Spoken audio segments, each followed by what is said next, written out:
So guys, gagawa tayo ng project. Ito nga pala yung mga binili ko.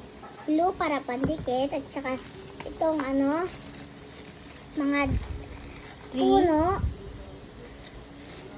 Maliit lang siya guys para kumasya. Saka itong well at saka bridge. Tapos At ito animals. yung animals saka grass. Saan mo ikakabit? Sa cardboard na may print na forest para kunwari forest talaga. So guys, ang tawag pala dito ay diorama. Pinidikit ko na yung mga damo. Grass. Fake grass.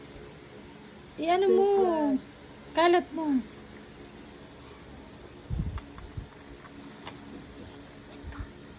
Ito na siya. Pipaintan na lang natin para kunwari merong mga tubig. Tapos ilalagay natin tong bridge, guys.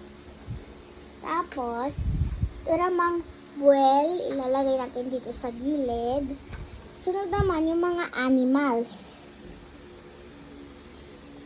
So guys, kukunin lang yung glue na pang paint.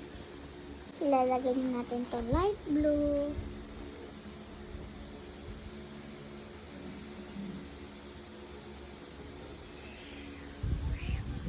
Ito na yung itsura niya. Para na siyang river.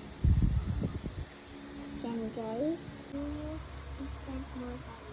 You spend more time in your focus.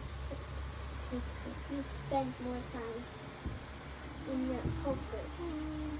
For your focus. You spend more time in your focus. You spend more time in your focus. Kaya ako muna na. Ito lang.